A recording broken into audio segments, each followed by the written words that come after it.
अच्छा, ये इमोशंस की जहाँ बात की, ये हमारे यहाँ लोग डालते हैं कि यार बहुत मोटे हो गए हो तुम, वेट तुम्हारा बहुत बढ़ गया है यार, या कोई बेचारा स्किनी होगा तो यार ये तो बड़ा पतला है, ये तो बचा ही 25 किलो का है। ये कितना दूसरे को हर्ट कर रहा होता है और सामने वाला सोच ही नहीं रहा होता। That's a very good question. अभी इनकी बात सुनते हुए डॉक्टर साहबा की मैं यही सोच रही थी कि हम तो ये बात कर रहे हैं कि एक शख्स ने अपने वजन को बढ़ाते हुए कम की तरफ आ गए, लेकिन उस शख्स की अपनी क्या जज्बाती कैफियत होगी, पता नहीं वो कितने टर्मोइल से गुजरा होगा, कितने लोगों ने उसको उसके वीक पॉइंट पे जाके हिट किया होगा। अब देखिए, हम आज इमोशनल वेलबींग की बात कर रहे हैं ना, हमें देखने में पता चल रहा है कि एक शख्स का कद मुनासिब है, छोटा है ना, एक शख्स सेहतमंद है, थोड़ा ओवरवेट है, किसी शख्स के चेहरे पे झुर्रियाँ हैं, किसी शख्स के सर पे बाल नहीं हैं। अब ये सारी वो बेसिक चीज़ें हैं जो हमें नज़र आ रही हैं सामने से, उससे दोबारा बारहा पूछना,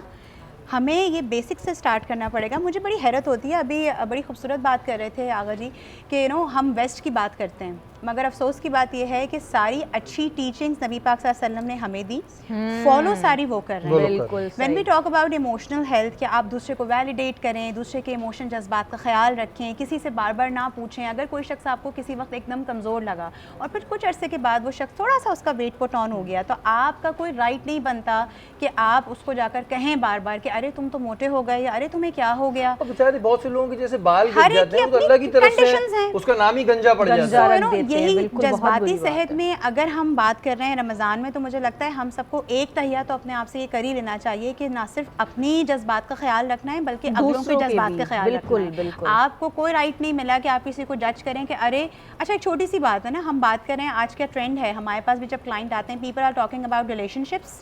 people are talking about diet. 2-3 ही चीज़ें हैं जो आजकल बहुत हाइप में हैं। कोई शख्स या कोई इंसान अगर आपको सालों से सिंगल मिल रहा है, भाई आपको वो अगले साल भी सिंगल मिलता है, तो आपको क्या तकलीफ है कि आप उससे पूछते रहें ये सवाल कि आपकी शादी क्यों नहीं हो रही, आप शादी कब कर रहे हैं, तुम सिंगल क्यों हो, या खुदा ना खास्ता कोई सिंगल था और वो आपको अब अकेला मिंगल नजर आ रहा है, या आपको लग रहा है कि अब वो दोबारा, तो तुम्हारी पिछली शादी का क्या रहा। I mean these are the basic gestures जो कि इमोशनल हेल्थ पे बहुत बुरी तरह जाके अटैक करते हैं, पहले अटैक करते हैं, और लोग इस बारे में सोचते नहीं हैं। जज्बात की सेहत का ताल्लुक ही यहाँ से शुरू होता है कि जब आप लोगों के उन एरियाज पर जाकर उनसे बिला वजह सवाल कर रहे हैं, बहुत सेंसिटिव हैं। देखिए, ये बात बड़ी एक अच्छी भी कही है, और मैं बताऊं जो कर रहा होता है ना, जो हकीकत है उसका, कुछ लोगों की इंटेंशंस होती है कि जी कब शादी हो रही है, कब बच्चे हो रहे हैं, अभी शादी हुई है अगले दिन पूछ लेते हैं जी कब बच्चा हो रहा है। ये कुछ लोगों की इंटेंशंस होती हैं, लेकिन वैसे लोग मजाक में कर रहे होते हैं, लेकिन आपका मजाक दूसरे को बहुत हर्ट कर रहा होता है। आपको हरगिज़ यकीन नहीं है